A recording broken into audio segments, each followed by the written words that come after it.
Acusações divinas contra os pastores adventistas em Jeremias 23. Eu sou Ezequiel Gomes e convido você a uma reflexão sobre um tema muito difícil, mas necessário. E o título do meu vídeo já começa com a ideia de acusações. Mas, segundo a palavra de Deus diz em Apocalipse 12, versículo 10, ali o diabo é descrito como o acusador que acusa os irmãos de dia e de noite na presença de Deus. Diante disso, muitas pessoas concluem que uma postura acusatória, denunciatória, crítica, etc., é uma postura satânica por excelência, porque Satanás é quem acusa, então se você acusa, você é satânico. Ocorre que a palavra de Deus contém muitas acusações divinas em seu conteúdo. É verdade que Deus nos acusa, nos repreende, nos critica, nos denuncia enquanto pecadores, enquanto pessoas que falham, e isso é uma realidade. De maneira que o problema não está em acusar, o problema está em acusar de forma injusta ou de acusar de forma justa. Isso é importante a gente fazer essa diferença. Então, por exemplo, uma acusação injusta é obra de Satanás. Uma acusação justa é uma obra inspirada pelo Espírito do próprio Deus, que é justo. Agora, prestem atenção no título do meu vídeo. Acusações divinas contra quem? Contra os pastores adventistas do sétimo dia, obviamente baseado aqui no meu contexto em Jeremias 23. Eu não vou poder abordar maiores porções do texto bíblico nesse vídeo, podemos fazer outros com outros textos que também trazem acusações contra os pastores. E óbvio, eu estou colocando aqui uma delimitação contra os pastores adventistas diante de uma situação que é muito interessante. Quando a gente lê coisas críticas na Bíblia contra os pastores, é natural que a gente aplique isso a pastores que não fazem parte da minha igreja ou da nossa igreja. Então, os pastores infiéis são os padres, são os pastores da Igreja Universal, do Reino de Deus, não sei do que, da graça. A gente vai e acusa todo mundo, mas a gente nunca faz uma autocrítica em relação a nós mesmos. E eu, como adventista, quero fazer uma reflexão sobre as acusações divinas contra os pastores, mas dentro de um contexto adventista. Então assim, para esse vídeo não ficar muito longo, eu não vou ler o capítulo 23 inteiro, ele tem 40 versos. Recomendo que você leia o capítulo todo na sua casa, no momento que você quiser meditar um pouquinho mais profundamente sobre o tema que nós vamos tratar aqui hoje. Mas eu vou falar com vocês um pouco, pincelando algumas das principais acusações que Deus faz contra os pastores de Israel, aplicando isso aos pastores adventistas do sétimo dia. Uma coisa importante antes da gente começar é que, obviamente, eu poderia dar milhares de exemplos sobre cada um desses tópicos e mencionar nomes e pessoas e situações, olha, onde um pastor adventista fez isso ou fez aquilo, etc. e tal. O meu propósito não é fazer uma coisa assim tão pessoal, apesar de que eu posso citar nomes sem problema nenhum. E se você quiser saber mais nomes ainda, você pode me pedir nos comentários aí. Quem sabe um dia eu faço um vídeo com mais nomes, né? Mas assim, o propósito aqui não é identificar o pastor adventista tal, é um infiel, é isso e aquilo, não. Fazer uma reflexão num contexto mais amplo.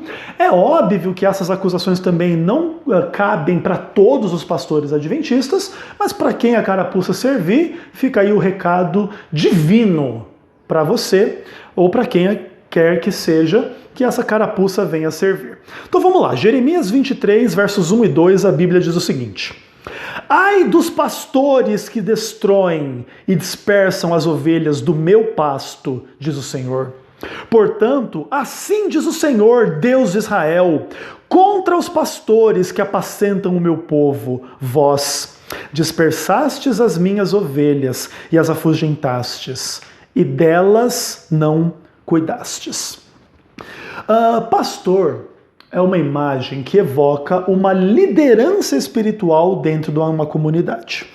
E aí se divide a comunidade entre pastor e ovelhas. Óbvio que num contexto do Novo Testamento, especialmente diante da ideia do sacerdócio de todos os santos, todos são ovelhas do pastor que é Cristo, e todos são pastores dos seus rebanhos, dos seus filhos, dos seus amigos, das esferas de influência na qual Deus nos colocou.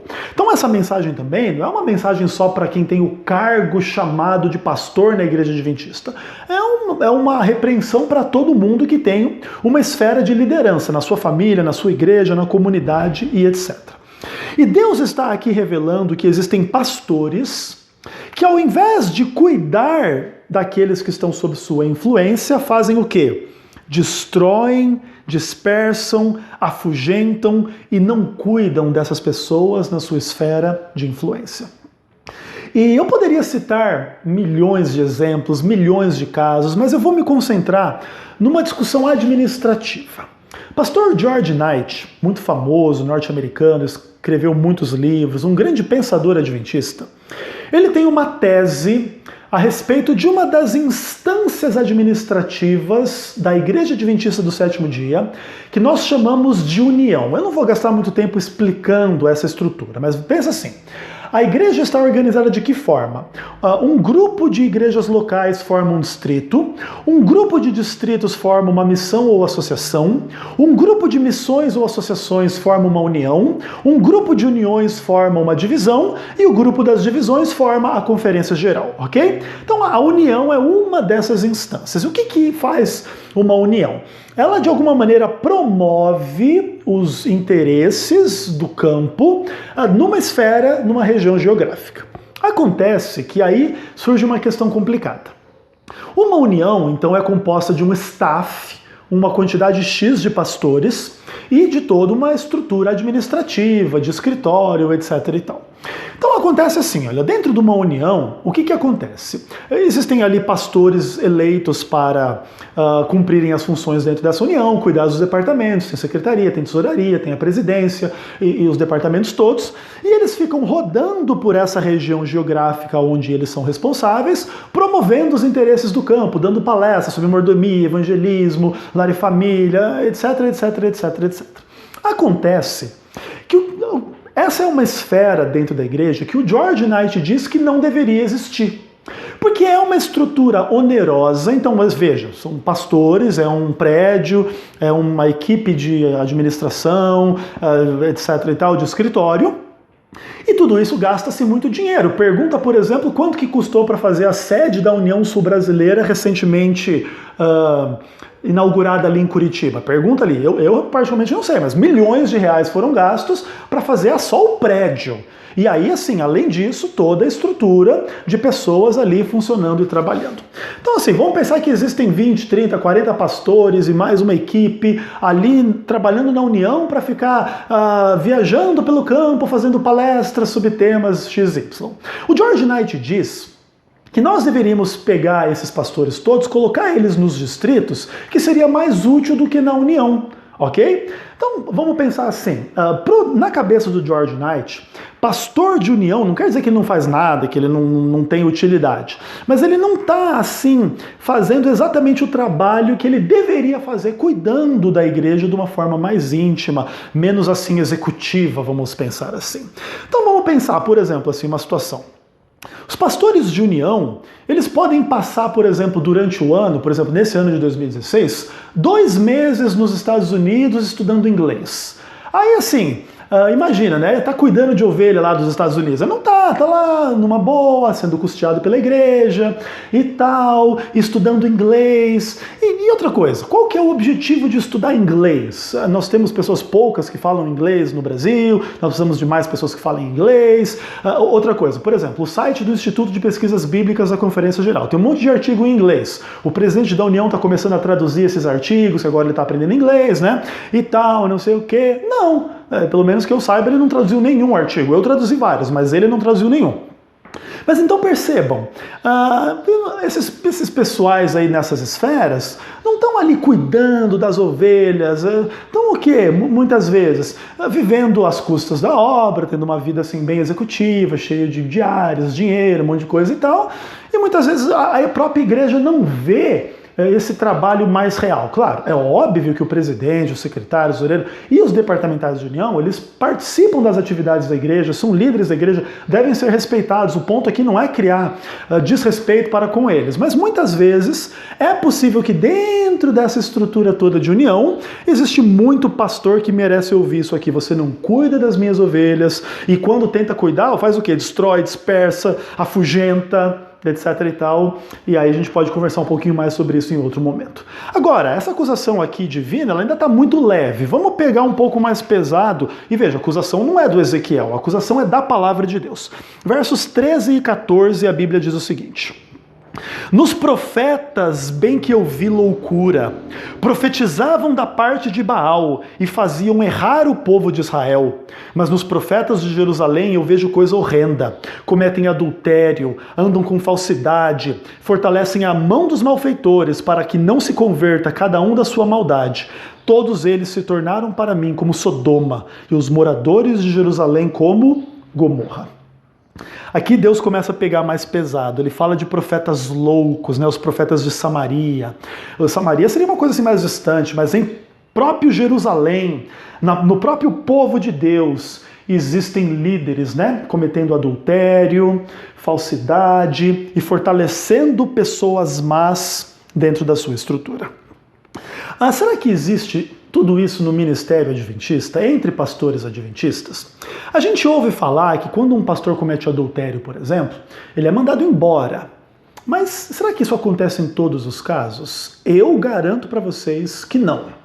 Dependendo de quem você for, de como que a coisa acontecer, você pode ser protegido, transferido e continuar o seu ministério numa boa, mesmo cometendo adultério. Isso não aconteceu um caso, isso aconteceu dezenas de casos no território da divisão sul-americana, e você pode ter certeza de que essa é a realidade. Eu não vou dar nomes, obviamente, o objetivo não é perseguir. E claro, vejam, Davi adulterou? Sim. Deus o perdoou, ele permaneceu rei, ele permaneceu líder do povo? Sim. Então o ponto não é exatamente esse. Onde há arrependimento, onde há restauração, onde há sinceridade, pode haver espaço para pessoas que erram, mas vejam, muitas vezes, sem arrependimento, simplesmente em nome de uma influência política, um adúltero permanece no ministério adventista, e isso já aconteceu mais de uma vez, você pode ter certeza disso. Pessoa que já foi em motel com a irmã, e aí não sei o quê, e aí conta uma historinha, aliás, conta meia dúzia de historinha, aí de repente consegue ser salvo e tá por aí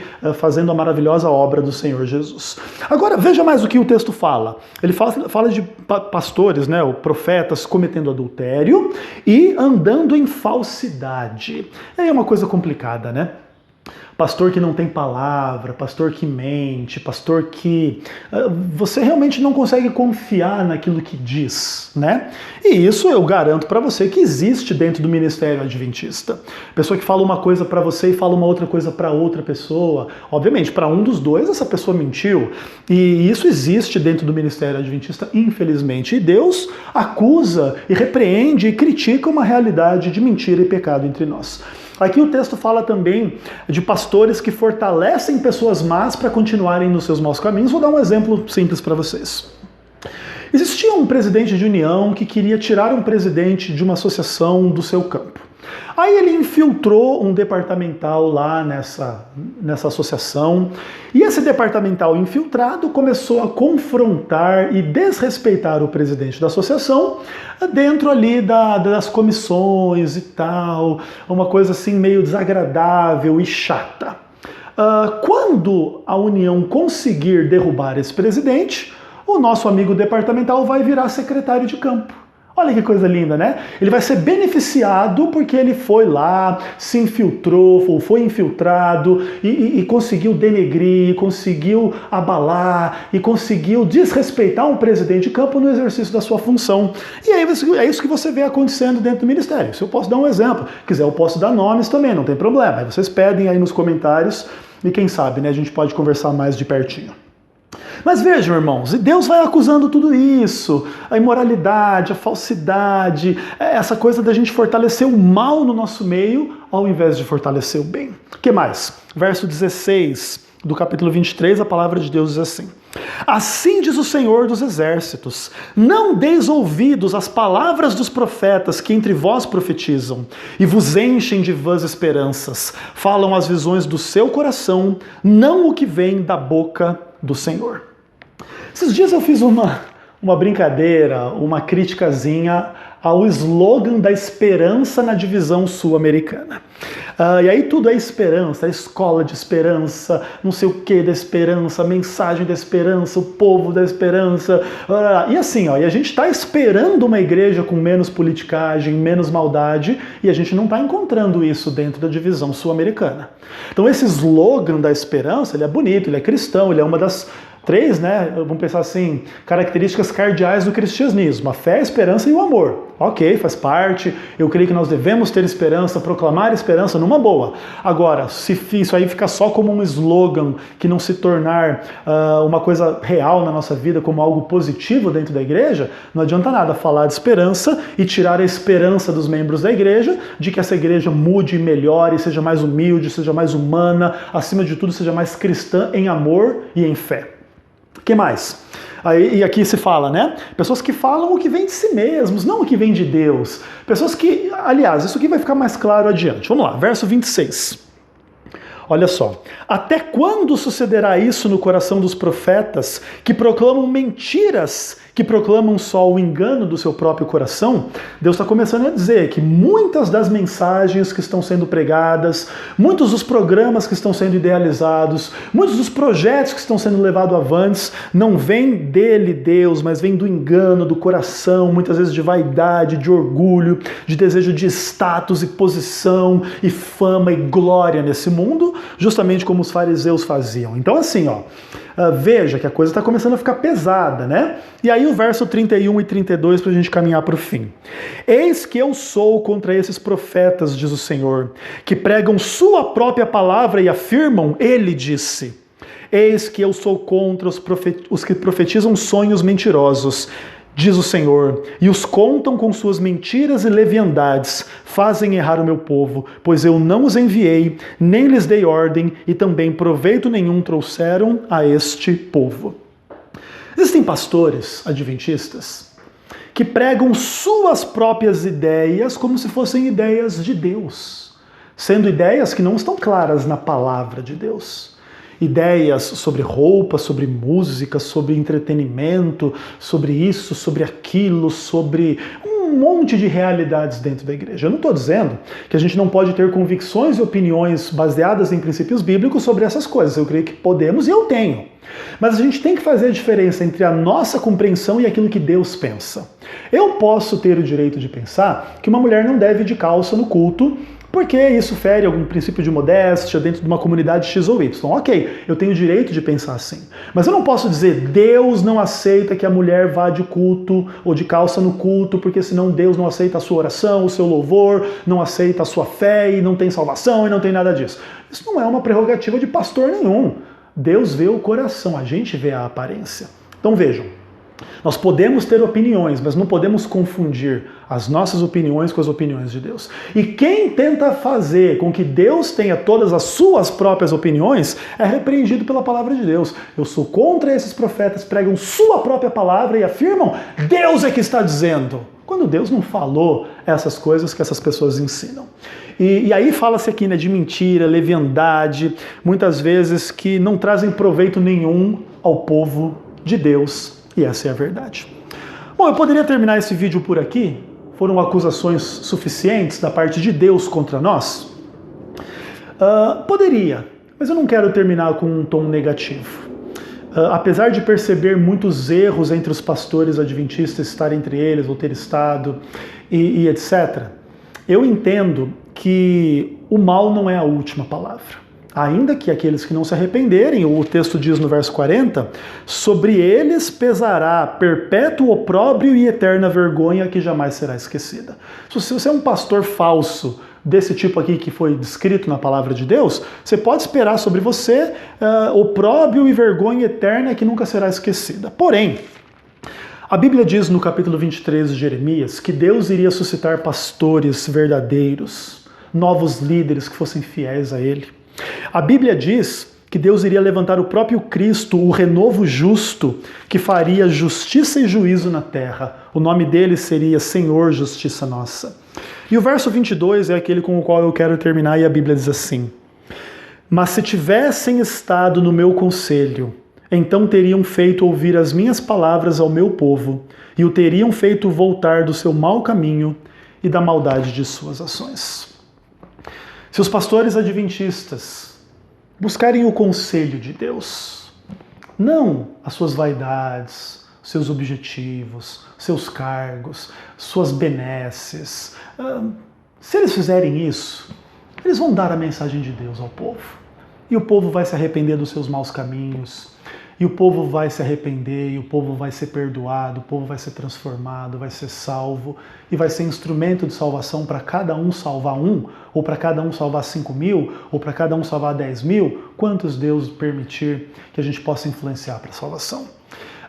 Eu sei que as críticas podem ser duras, porque a gente vai estar tratando disso de uma forma cada vez mais pública, mas Deus colocou tudo isso publicamente na sua palavra. Eu acho que a gente tem que tratar tudo isso de uma forma muito séria e publicamente. Se você tem alguma crítica a mim, enquanto pastor dentro da minha esfera, você pode me criticar. Eu olho para o texto de Jeremias 23 e eu temo e tremo por mim mesmo. Será que eu não estou cuidando das pessoas? Será que eu estou vivendo imoralidades sexuais no meu coração? Será que eu sou uma pessoa mentirosa? Será que eu estou achando que Deus pensa tudo como eu penso e eu me tornei o novo Deus desta terra? Eu tenho que me envergonhar, eu tenho que me arrepender, eu tenho que buscar o conselho de Deus para poder passar para as pessoas. Agora, a gente faz isso com fidelidade e com seriedade, recebendo as acusações divinas contra nós ou contra os pastores desta igreja. O objetivo aqui não é dizer que todo pastor é adúltero, mentiroso, e todo mundo lá na união faz isso, faz aquilo. Eu não sei a realidade de tudo e de todos, mas eu sei que tudo que eu falei aqui está baseado na realidade e na palavra do Senhor. E eu espero que onde há a podridão do pecado, haja arrependimento para a salvação, e onde não houver arrependimento, virá o juízo que ninguém poderá impedir. Que a graça e a paz do Senhor Jesus seja sobre todos nós. Um feliz sábado.